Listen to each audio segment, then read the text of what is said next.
Quem é o missionário mirim mais polêmico nas redes sociais? O missionário Miguel Oliveira. Com 1 milhão de seguidores no Instagram e vídeos virais nas redes sociais, tal missionário de apenas 14 anos gera opiniões divergentes entre os internautas. O Santo Imaculado usa um método semelhante a de alguns denominados profetas, que costumam revelar nomes e entregar supostas profecias às pessoas durante pregações. O jovem pregador é membro da Assembleia de Deus Avivamento Profético em Carapicuíba, São Paulo, e tem pregado em todo o país, sendo apelidado como a nova Vitória Souza ou Vitório Souza. No seu testemunho, Miguel relata que prega desde os 3 anos de idade, afirmando ter nascido mudo e surdo e ter sido curado para realizar o ID do Senhor. Porém, seus vídeos têm gerado intensa controvérsia na internet e são disseminados em páginas que descredibilizam ou desacreditam de sua pregação. Há divergências a respeito do jovem pregador, enquanto alguns o veem como um potencial líder religioso de sua geração, outros criticam sua imitação de figuras públicas que, em suas opiniões, se limitam a profecias e mensagens que não confrontam o pecado. Em um vídeo recente, Miguel Oliveira diz que está sendo bombardeado nas redes sociais e ressalta que é apenas um adolescente de 14 anos e que não tem estrutura de uma pessoa adulta, tá? Mas quer pregar como tal. Se não foi chamado, se não tem competência, larga fora a mão desse arado ou continua com o arado pequenininho para os baixinhos da Xuxa, para as crianças e adolescentes. Eu quero dizer, pregar para eles e não para adultos. E inclusive aí fazendo dos fiéis, como eu vi em vídeo, de capacho dele, ele que manda e desmanda, ele que manda o fiel abaixar a cabeça, se encurvar diante dele, essas pataquadas todas que eu já acompanho isso há no mínimo 20 anos atrás, nenhuma novidade. Mas está aí o registro de quem é o novo missioneiro, Miguel Oliveira. Nessa oportunidade, nós vamos falar sobre os pregadores mirins. Algumas experiências, e até lamentáveis, com esses pregadores mirins, ou mini pregadores, ou pregadores adolescentes e tal. Eu assisti a umas 2 ou 3 pregações desses pregadores mirim que era geralmente da capital, Florianópolis, e vim pregar na minha cidade. Quando não era na capital, era uma cidade grande. E o interessante é que esses 2 pregadores mirins que eu vi, e inúmeras pregações deles, era quase sempre a mesma coisa. Pregação do Pentecoste, lá de Joel 2, sobre o derramamento do Espírito sobre toda a carne, aquilo que Pedro, depois citando Joel, falou, era sempre essa mensagem.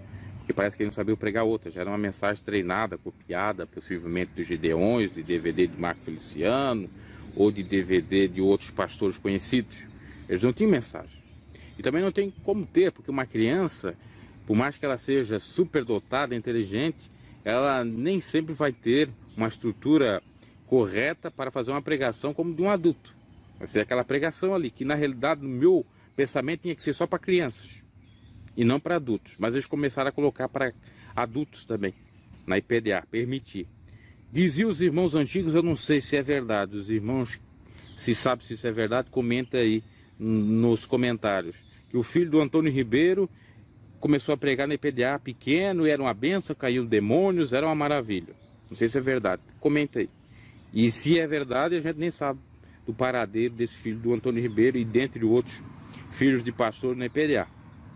Bom, esse camarada tinha um que até a gente via que ele é um pouco sincero, mas era só aquela questão do reteté, e era pulada daqui, pulada de lá, e batida com o pé no chão, e glória, e aquele fervor todo. O outro a gente já via que ele encaminhava para um modernismo, para as coisas profanas, de moleque, de criança, de adolescente, mas se desviando mais do caminho do Senhor do que propriamente estando fazendo a obra de Deus, e que poderia ser desculpado a questão dele ser criança, mas não era isso. Então, esse camarada, ele era uma bênção, entre aspas, porque trazia bastante gente para a igreja. E o pessoal vinha, o pregador das profecias, das revelações, mirim, olha como Deus utiliza as criancinhas, porque como está dito, Jesus disse, deixar as criancinhas virem até a mim, né? Que delas é o reino dos céus. Então, com essa passagem, eles davam então o fundamento para esses maluquetes, vou dizer assim. Claro que não eram todos, mas grande parte pregar em cima do púlpito, fazer meninice em cima do púlpito. E aí era reteté daqui, reteté de lá. E esse outro, como eu estava falando, ele não tinha muita firmeza no evangelho, era filho de pastores e já desde 6, 7 anos pregando. E a gente já via que já estava com 12, 13 anos, já estava bem liberal, aí rapaz, aí beleza, não sei o que, aquele palavreado mundano, aquelas gírias mundanas, que nem o Davi Miranda Neto agora, né? Porque ele se converte entre aspas, né? Só que o Davi Miranda Neto, ele quer trazer a doutrina dos reformados para a IPDA. E no caso desses pregadores mirins, eles queriam fomentar ainda mais, ou já estava na IPDA, eles queriam fomentar ainda mais o reteté da IPDA. Esse jovenzinho, um danuzinho, uma vez nós fomos para São Paulo, de ônibus, e ele foi junto conosco, porque a caravana era de Florianópolis, passar pela minha cidade, ia pegando algumas pessoas ali da região, e ele foi junto. E tá ok. Chegou no dado momento da própria viagem, o camarada só tava com brincadeira, e jogando travesseiro em cima da gente, e puxando a orelha da gente, e dando tapa, e fazendo isso, fazendo aquilo.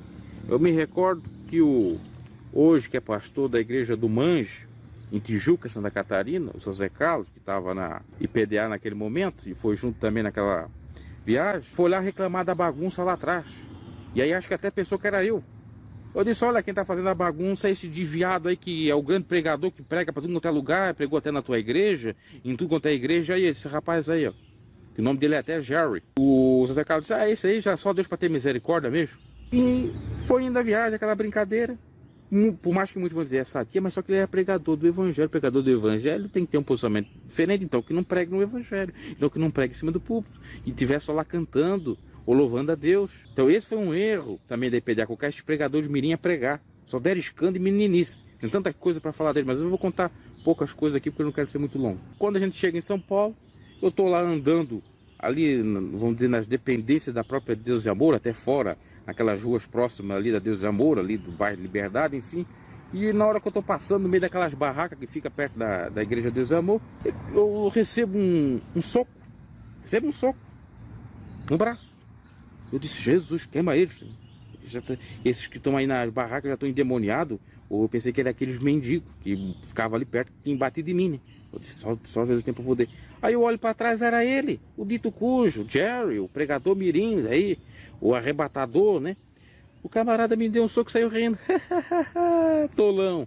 Para você ver, eu com 16 anos, não, tinha 17 para 18 anos, ou 18 para 19 anos. Ele já está com 14, com 15 anos ali. Ele era o mais famoso pregador consagrado, o revelador Kodak, o profeteiro e o pedichão de dinheiro. Todo mundo chamava ele. A gente não tinha tanta vez porque a gente não pregava que nem ele, né?